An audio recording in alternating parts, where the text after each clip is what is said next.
بسم اللہ الرحمن الرحیم۔ قرآن مجید میں متعدد مقامات پر اللہ رب العزت نے کچھ ایسی چیزیں بیان کی ہیں جو ساتھ ساتھ ہیں، یعنی کہ اگر بیان کردہ دو چیزوں میں سے ایک کو اختیار کر لیا جائے اور دوسری کو چھوڑ دیا جائے تو اللہ رب العزت اختیار کردہ چیز کو بھی قبول نہیں فرماتے۔ اس کی قرآن مجید کے اندر بہت ساری مثالیں موجود ہیں۔ قرآن شریف کے اندر اللہ رب العزت ارشاد فرماتے ہیں کہ انشکر لی ولی والدی، کہ تم میرا بھی شکر ادا کرو اور اپنے والدین کا بھی شکر ادا کرو۔ اب اللہ رب العزت کا شکر کیسے ادا کیا جائے؟ تو اللہ رب العزت ارشاد فرماتے ہیں کہ تم نماز کو ادا کرو، روزے کو ادا کرو، یہ میرا شکر ہے۔ تم حج کرتے ہو، یہ میرا شکر ہے۔ تم تہجد پڑھتے ہو، یہ میرا شکر ہے۔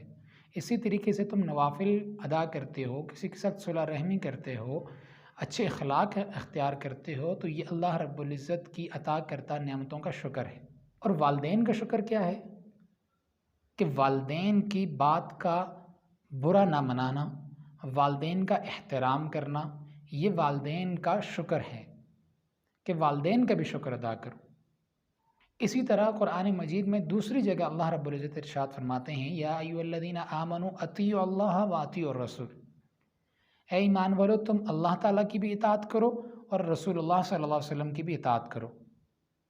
یہاں پر مسلمانوں پر دونوں چیزیں فرض قرار دی ہیں کہ اللہ رب العزت کی اطاعت بھی ضروری ہے اور اسی طرح رسول اللہ کی بھی اطاعت ضروری ہے۔ اب کوئی شخص کہے کہ میں ساری عبادات کروں گا، اللہ رب العزت کو مانوں گا اور ساری عبادات اللہ کے لیے کروں گا، لیکن میں رسول اللہ صلی اللہ علیہ وسلم کو نہیں مانتا، نعوذ باللہ، یا حضور کی تعلیمات پر عمل نہیں کرتا، تو اللہ رب العزت کو اس کی یہ عبادات بھی قبول نہیں ہے۔ اس لیے کہ اللہ رب العزت نے دونوں چیزوں کو ساتھ میں ارشاد فرمایا ہے، اس کا مطلب یہ ہے کہ یہ دونوں آپس میں جڑی ہوئی ہیں، دونوں کا مقام و مرتبہ ایک جیسا ہے۔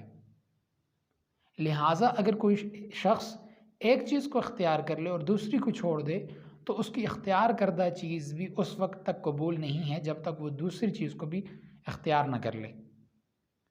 اسی طرح ایک اور مقام کے اندر اللہ رب العزت ارشاد فرماتے ہیں کہ وَقَضَىٰ رَبُّكَ أَلَّا تَعْبُدُوا إِلَّا إِيَّاهُ وَبِالْوَالِدَيْنِ إِحْسَانًا، مسلمانوں کے اوپر یہ فرض قرار دیا ہے کہ اللہ رب العزت کی عبادت کے اندر وہ کسی کو شریک نہ ٹھہرائیں، وہ ہمیشہ اللہ رب العزت کی ہی عبادت کریں۔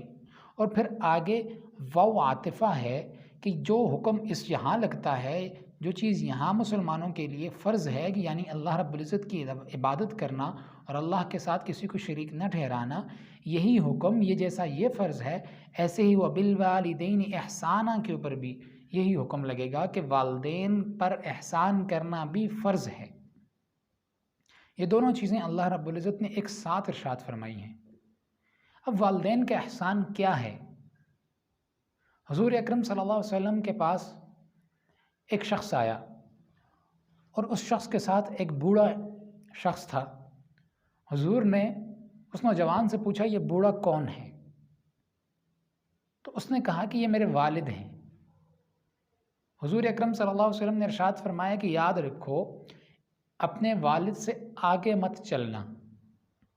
دوسری بات ارشاد فرمائی کہ اپنے والد سے پہلے مت بیٹھنا، اپنے والد سے اونچی آواز سے بات نہ کرنا اور ان کی وجہ سے کسی کو گالی مت دینا۔ یہ والد کے احترام، یہ والد کا احسان جو آپ نے والد پر کرنا ہے، حضور نے سکھلا دیا کہ والدین کی خدمت یہ ہے کہ آپ والد کے سامنے جب کھڑے ہوں تو نظریں جھکا کر بات کریں، نظریں اٹھا کر بات نہ کریں، اپنی آواز کے اندر سختی نہ لے کر آئیں، اپنی آواز کے اندر اونچائی نہ لے کر آئیں اور روب دبدبا نہ ہو آپ کی آواز کے اندر، بلکہ نرمی ہو۔ اور اسی طرح جب والدین کھڑے ہوں تو آپ ان کے سامنے بیٹھے نہیں۔ آج کل تو ہمارے نوجوانوں کے اندر یہ چیز ہی ختم ہو چکی ہے، جہاں والد بیٹھا ہے ساتھ میں بیٹا بھی بیٹھے گا، اسی بالکل والدین کے برابر، اور والد جب چلے گا تو والد سے آگے جا رہا ہے بیٹا۔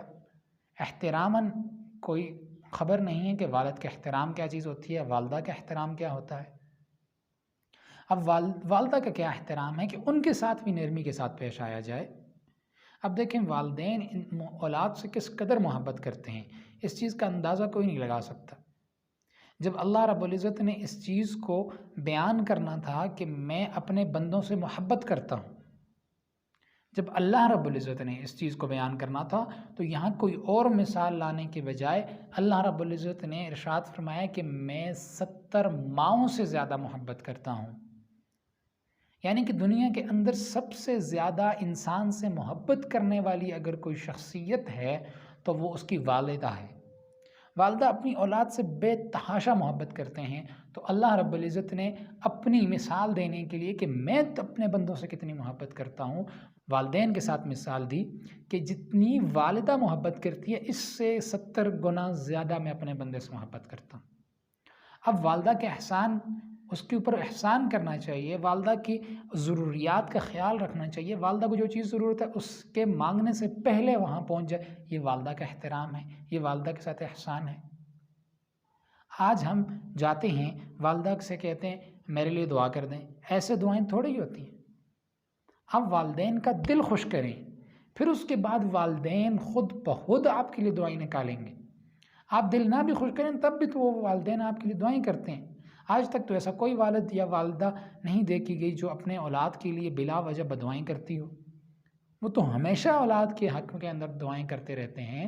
اگر بچے کوئی غلط کام بھی کرتے ہیں، والدین سے روڈلی بات کرتے ہیں، والدین کے ساتھ سختی سے پیش آتے ہیں، تب بھی والدین ان کی ہدایت کے لیے دعا کرتے نظر آتے ہیں۔ اور حضرت ابو ہریرہ رضی اللہ تعالیٰ عنہ کی انہوں نے حدیث نقل کی ہے، فرماتے ہیں کہ حضور اکرم صلی اللہ علیہ وسلم نے ارشاد فرمایا کہ 3 دعاؤں میں کوئی شک نہیں ہے کہ وہ قبول نہ ہوں، ہمیشہ قبول ہوتی ہیں۔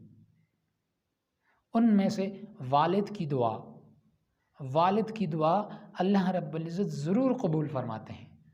تو ہمارے پاس جب والدین ہیں تو ہم ان کی دعائیں کیوں نہ لیں؟ یہ تو جنت کا شارٹ کٹ رستہ ہے۔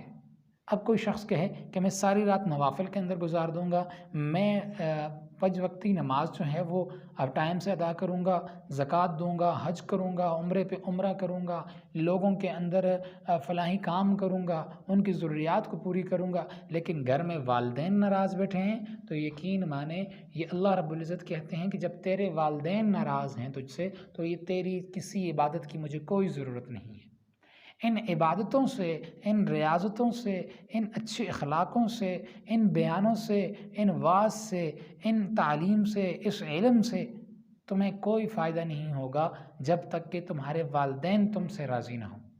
اگر تمہارے والدین تم سے راضی نہیں ہیں، وہ تم سے ناراض ہیں، تم دنیا کے اندر دین کے جتنے مرضی کام کر لو، اللہ رب العزت کے ہاں تمہارے ان کاموں کی کوئی قدر نہیں ہے۔ وہ کام تمہیں جنت کے نزدیک کبھی بھی نہیں کر سکتے۔ جنت کا حصول ان کاموں کے ذریعے قطعاً ممکن نہیں ہے جب تک کہ آپ کے والدین آپ سے راضی نہ ہوں۔